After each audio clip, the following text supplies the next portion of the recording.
Hei sina, kas sa tead, kust sa pärit oled? Millal sa paksuks lähed? Või kuna sa kiilakaks jääd? Mis töö sulle sobib? Või mis haigus sind ohustab? Kui pikalt sa elad? Vastused nendele küsimustele on kõik olemas. Need on kõik kirjas. Aga seal, kus sa neid palja silmaga lugeda ei näe. Geenides.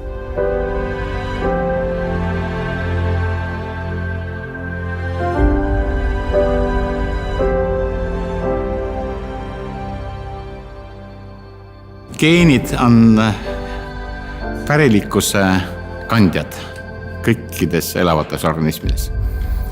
Ja geene anname edasi põlvest põlve oma järglastele ja niimoodi on siis garanteeritud evolutsiooniline areng. Geenid on igas rakus, igas raku tuumas. Kui me räägime kõrgematest organismist, imetajatest nagu meie, siis on igas rakus on rakutuum ja rakutuumas on geenid, mis nad moodustavad kromosoomid ja huvitav on see, et iga kord, kui rakk jaguneb ja see on erinevad rakkud on erinev, aga keskeltläbi näiteks 100 päeva tagant, siis sünteesitakse see DNA kõik uuesti, et tütarrakud saaksid samuti selle DNA. Ja see kujutage ette, kui peate kirjutama raamatut ringi. Vanasti mungad kirjutasid kloostrides raamatuid ringi ja kujutage ette, vahel mõni täht läheb valesti ka ja niimoodi tekivadki variandid. Ja seepärast me ei olegi kõik ühesugused. Minu ja teie vahe on üle 3 miljoni variandi, aga need tulevad 3000 miljonist. Ja see umbes 1% erinevust teebki meist erinevat. Kõik, millised me oleme ja mida me teeme, sellel on kõigil geneetiline tagapõhi. Aga meil on geene üle 20 000 ja igal ühel on rohkem nagu valgulisi produkte kui üks. Need valk on meil palju rohkem kui 20 000. Seal on niimoodi, et DNA-st kõigepealt tehakse RNA, see on informatsiooniline nuklinappe ja need RNA molekulid lähevad juba rakutuumast raku tsütoplasmasse ja seal on niisugused raku masinad, mida kutsutakse ribosoomideks ja nemad sünteesivad kõik valgud. Ja see on see, millest me koosneme. Juba vanasti meil õpetati koolis, et elu on valkude elu. Ja selleks ongi vaja, et ütleme, DNA on niisugune informatsioonipank. See on, ma vaatan siin aknast välja maja, see on nagu majaprojekt, mis on seifis. Nüüd, kui need ehitajad tulevad, siis nad võtavad projekti korraks välja, teevad tast koopia.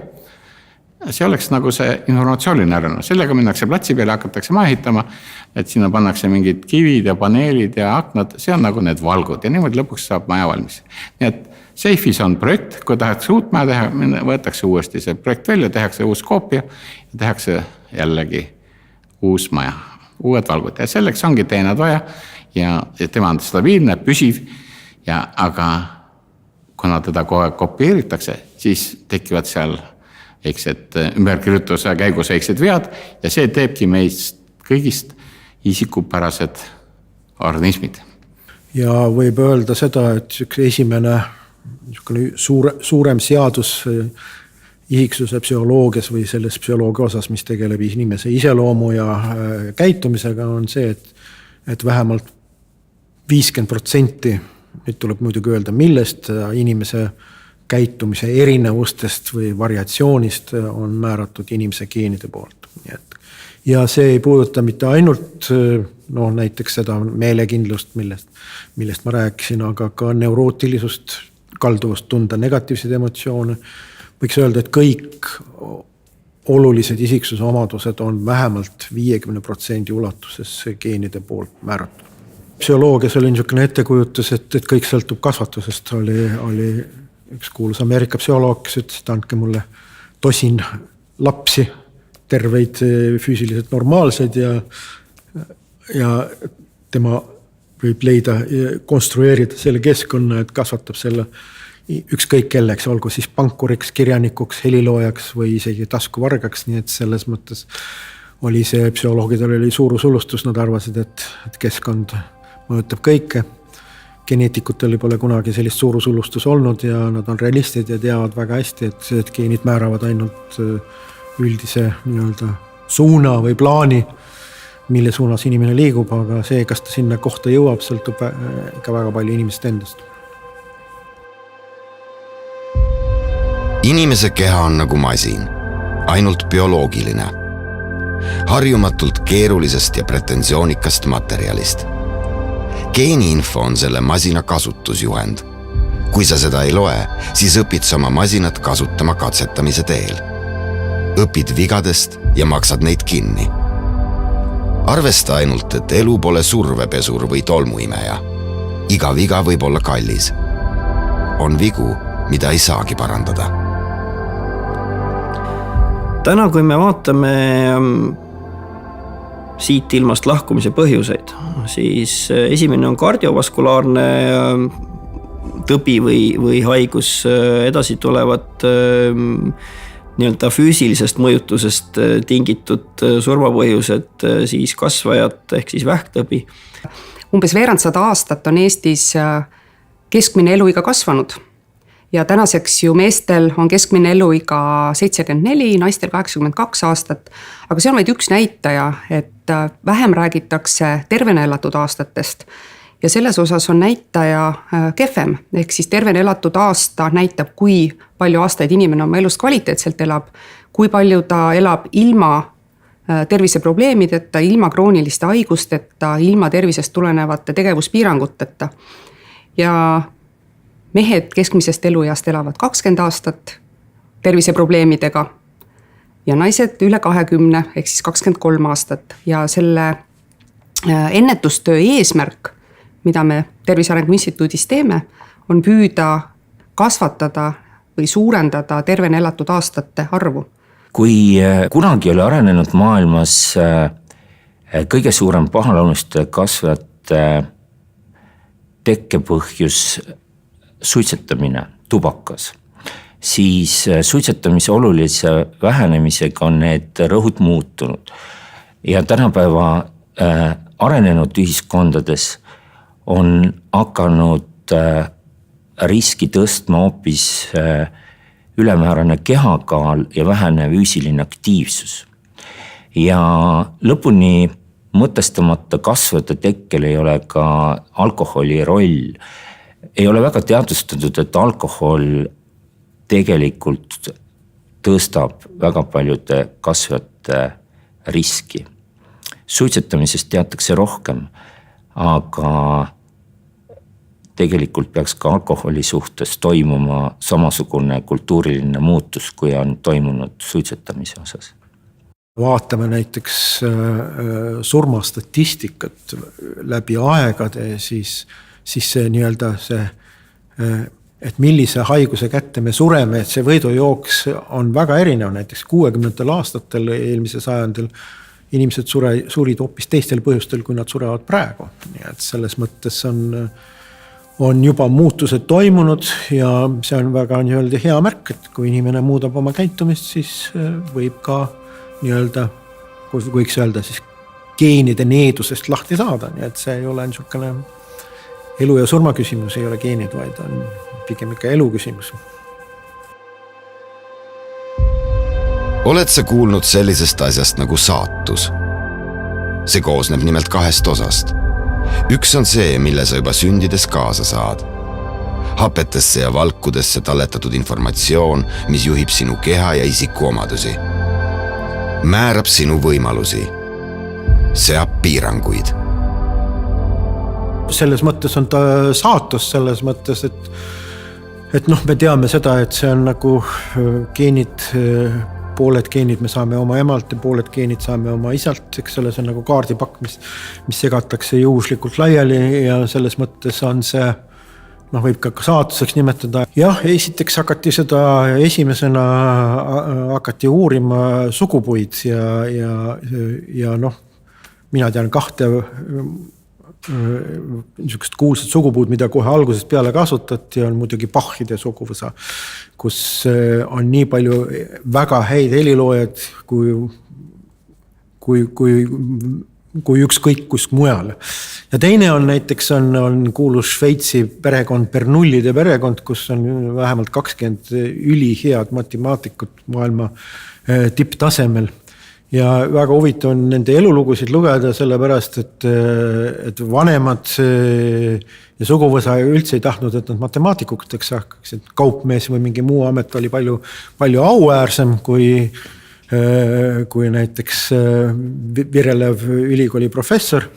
Aga juhtus ikka niimoodi, et ikka väga paljud seal Bernullis, ma arvan, vähemalt 20, mis tähendab seda, et mingid head omadused või mingisugused andekused on ikkagi liiguvad perekonniti, mis viitab sellele, et seal peab olema geneetiline taust. Nii et aga mis puudutab siis kahte asja, mida psühholoogia võib-olla kõige olulisemaks peab ja uurib, on üks vaimne võimekus. See on see, kuidas inimesed saavad aru keerulistest ülesannetest, kuidas nad lahendavad keerukaid olukordi, kuidas nad saavad aru keerulistest kontseptsioonidest, mida me nimetame siis intelligentsuseks. Siis intelligentsus erinevalt, ütleme, isiksuse omadustest on veelgi suurema geneetilise kontrolli all. Kuni 70% inimese vaimsest võimekusest on määratud nende geenide poolt, mida me oma vanemate käest saame. Kui kaua inimene elab, sõltub kahest asjast. Sõltub geenidest, nendest variantidest, mis tal on kaasas nüüd, ja sõltub elustiilist, kuidas te oma elu elate. Ja ma ütlen seda, kui elustiil ja keskkond on kõigil võrdne, siis rolli mängib geneetika.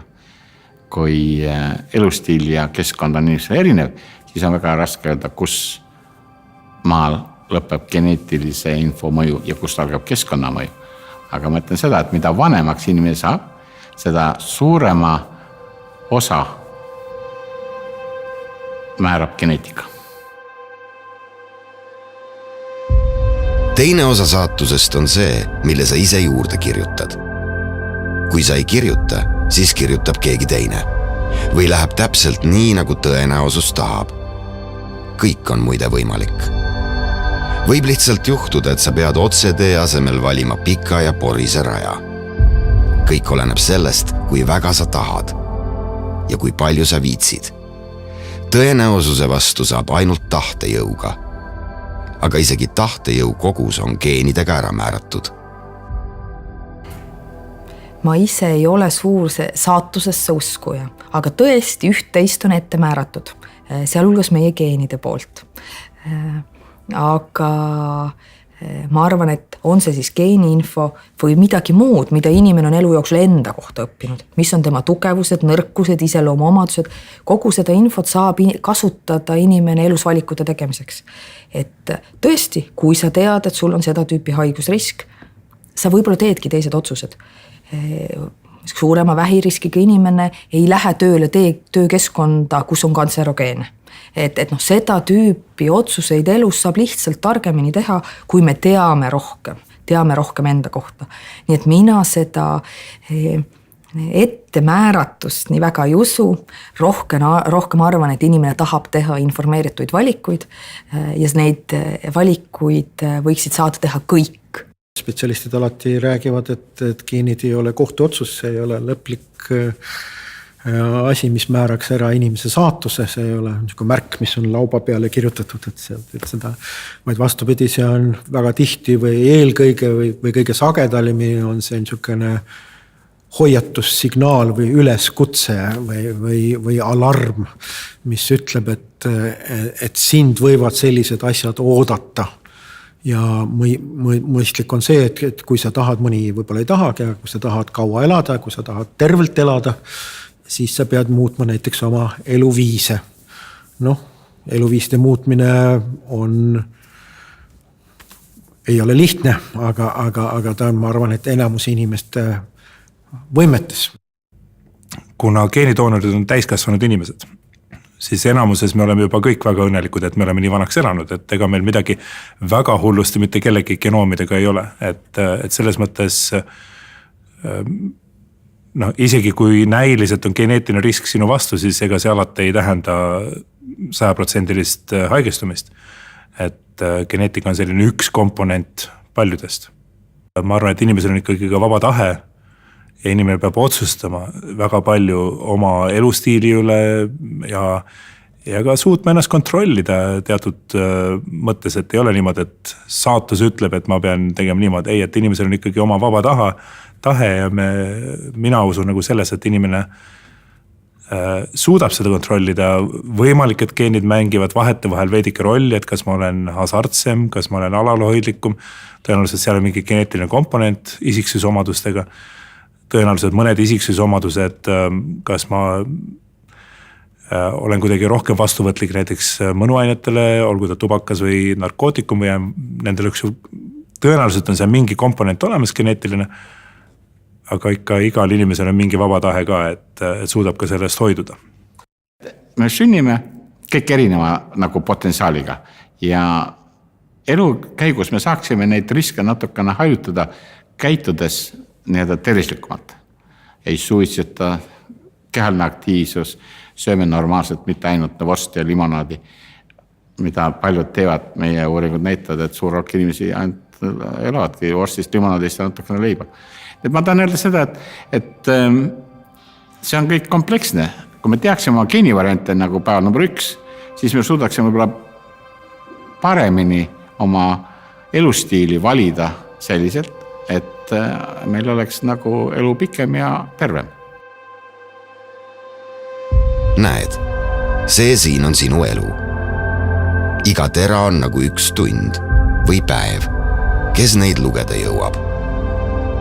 Mul on sulle hea uudis. Meil kõigil on neid teri ühepalju.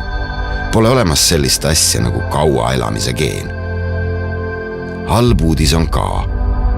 Need terad on erineva suurusega. Raske haigus võib olla nagu liiva sisse sattunud kivike, mis ummistab kellapeene kaela ja peatab seadme töö. Sellepärast kuula hoolega, kuidas selle keerulise masina eest hoolitseda. Kuidas elada kaua ja tervena, kas või 100-aastaseks. Kasvajad võibki öelda, et on geenide haigused. Kõikide kasvajate puhul on tegemist mingite riikete või muutustega geenides. Osad nendest muutustest on meile kandunud pärilikult. Enamik neid muutusi tekib elu jooksul geenides mitmetel erinevatel põhjustel. Ja lõpuks need muutused summeeruvad ja meie kudede rakud hakkavad käituma kontrollimatult ja tekivadki pahaloomulised kasvajad. Geenid ja südamelihase infarkt on väga tihedasti omavahel seotud, et osadel inimestel on ikkagi tunduvalt kõrgem risk haigestuda ja sageli seda riski me ei tea enne, kui me siis teeme vastava geenianalüüsi.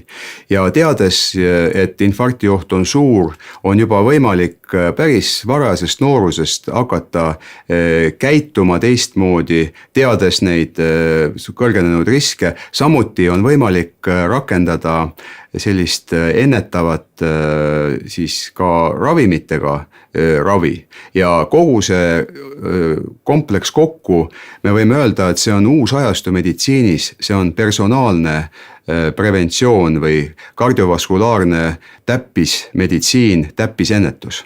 Et see ei ole enamasti ju selline raudkindel isetäituv ennustus, vaid see on info, mida me saame oma tervisealaste otsuste tegemisel arvesse võtta. Me lihtsalt oleme targemad. Hästi palju see, mida geenid meile ka ütlevad, puudutab selliseid haigusi, mille tekkimist saab elustiiliga kõvasti mõjutada. Kui ei mõju selline tänavakampaania, siis võib-olla see info, mis geenikaardil sinu personaalse haigestumisriski kohta on midagi, mis motiveerib tegelikult inimest oma igapäevaelus korrektuure tegema ja elustiili muutma. Geenid on laev, aga kapten oleme me ise. Nii et selleks, et hoida haigused endast kaugel, me peame tundma oma geene. Eluviisist sõltub ikkagi natukene rohkem kui geenidest. Nii et kui me teame oma geeni olukorda, kas on suuremad riskid südamehaigustesse haigestumiseks, millisesse haigusesse, millised on need elustiili võimalused neid haigusi ennetada.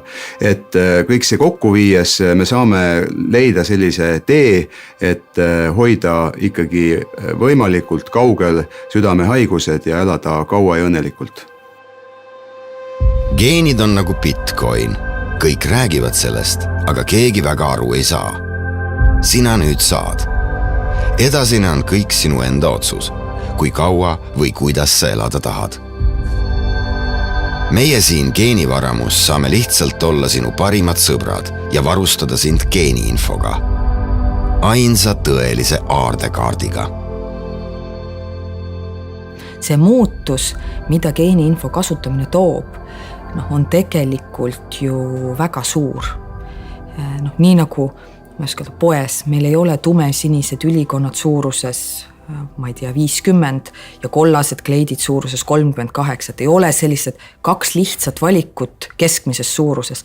Arstide töölaual ei ole seda geneetilist informatsiooni ja teistelt poolt ka puuduvad need IT-süsteemid, mis aitaksid neil näiteks neid andmeid tõlgendada, kui need ka olemas oleksid.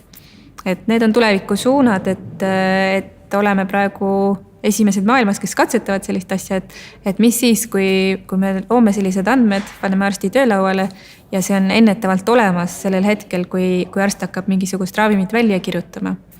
Et kas siis ravitulemused lähevad paremaks? Sest on olemas konkreetsed uuringud, kus on uuritud, et kas näiteks geneetilise info põhjal antidepressantide määramine oli siis tõhusam või mitte. Ja selliseid uuringuid tuleb juurde, mis tõestavad, et jah, nii ravi oli tõhusam, tulemused olid paremad, kõrvaltoimeid oli vähem, nii et see suund hakkab üha rohkem tähelepanu saama. Me teeme seda vahel ka katse-eksituse teel, eks ole, et proovime ühte ravimit, proovime teist ravimit, proovime kolmandat ravimit. Et siis me saame patsienti ravida efektiivselt kohe tema haiguse diagnoosimisest alates. Ja me saame ka oma patsiente paremini jälgida. Me saame patsientidele öelda, et millal ta peaks arsti juures käima, kui sageli ta peaks arsti juures käima, eks ole, ja kõik sellised põhitõed tegelikult peaks olema perearsti jaoks lihtsamalt nüüd kättesaadavamad.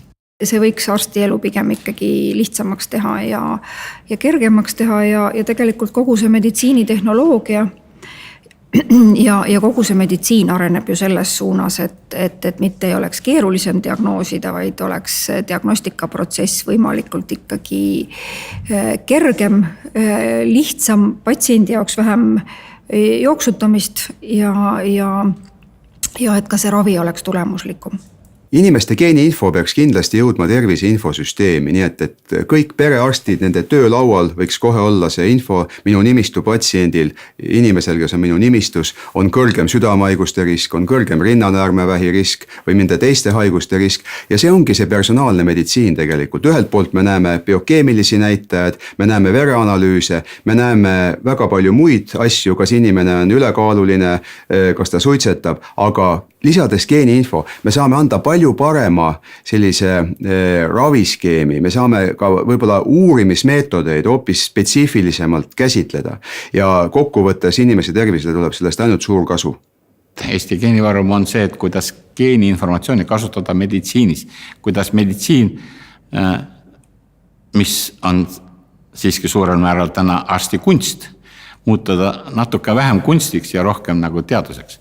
Nüüd me oleme sisenemas personaalmeditsiini projektis teise etappi, kus me hakkame välja töötama lahendusi, kuidas geeniinfo viia inimeseni, tervishoiutöötajani, ehk siis arstide, pereõdede, eriarstideni, et neid andmeid saaks kasutada selleks, et inimestele täpsemaid ravisoovitusi anda, et haigusi ennetada, ravimeid määrata. Praegu on välja töötamisel IT-lahendused, selleks, et geeniinfo inimesteni viia ja arstideni samuti.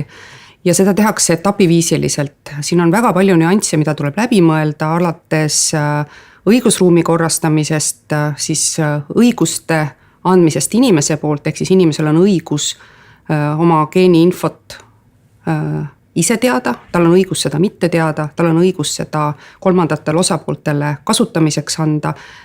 Need tuleb kõik korralikult läbi mõelda. Siis edasi tuleb luua IT-lahendused ja rakendused ja läbi mõelda, kuidas täpselt see info liikuma hakkab, kus andmed kogunevad, mis kujul need andmed liiguvad ja kelleni täpselt nad liiguvad ja mis otstarbeks neid kasutatakse.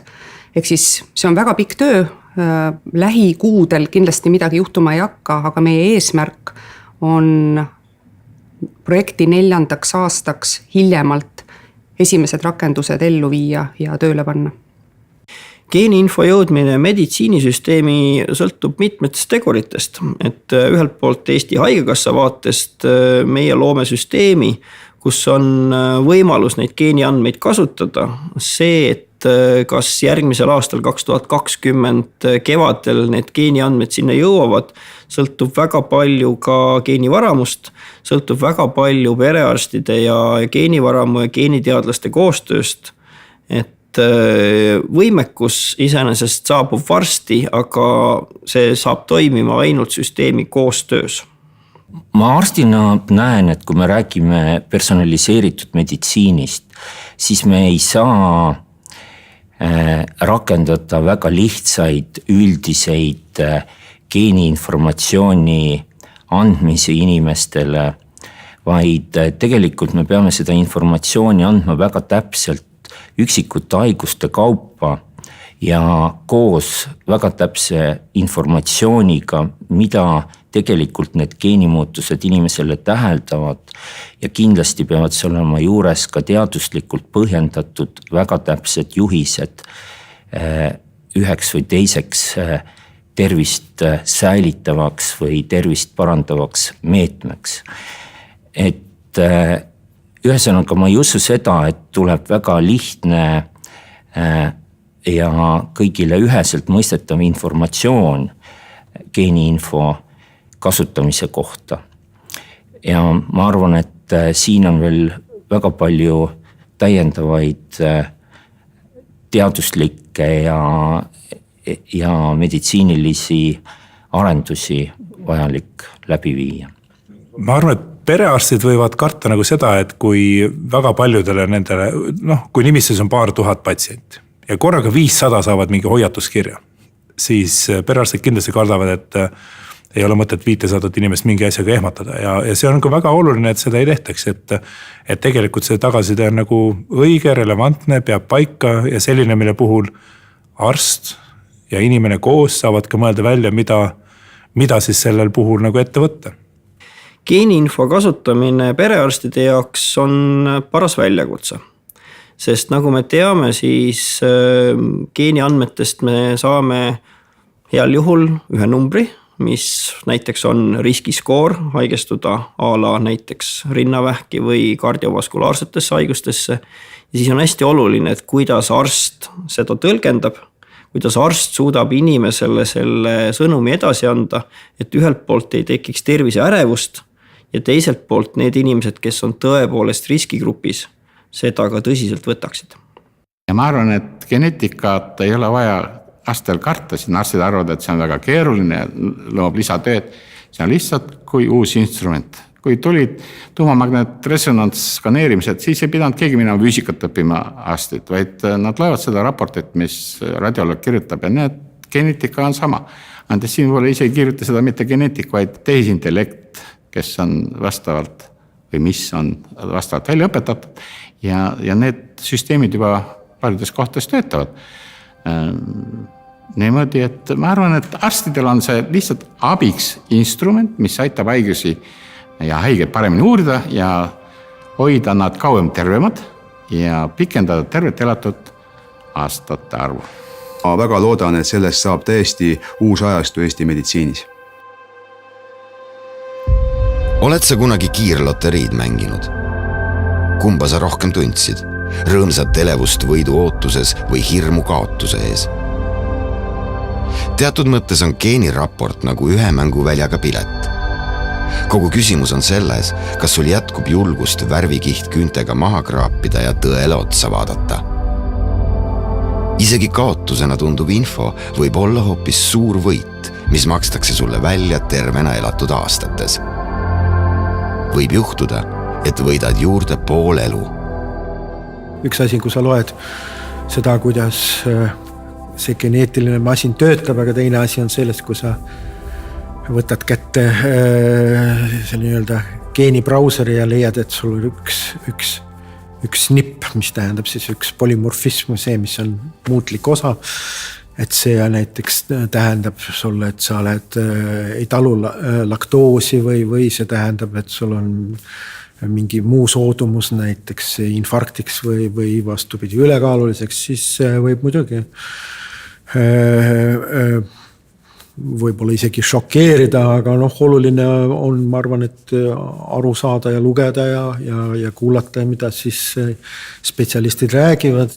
Rääkides nüüd geenidest, siis minu meelest on need geenidega seotud hirmud mõneti üle müstifitseeritud. Tegelikult on meil kõikidel ilma mingit geeniinfot teadmata riskid. Ma toon välja, et näiteks Eesti statistika põhjal oma elu jooksul aegestub vähki iga 3. mees ja iga 5. naine. Et need riskid on väga kõrged nii või teisiti. Ja lihtsalt on nüüd suhtumise küsimus, et kas me tahame teada võimalikult palju teaduslikku informatsiooni, et nende haiguste vastu võidelda või loodame, et läheb niisama kõik hästi. Ma olen mõelnud, et kui näiteks investeeritakse börsil, siis on ka riskid kaotada oma vara. Ja minu meelest börsil tunnevad kõik huvi selle vastu, kuidas omandada võimalikult palju informatsiooni. Tõenäoliselt ei lähe keegi börsile pimesi,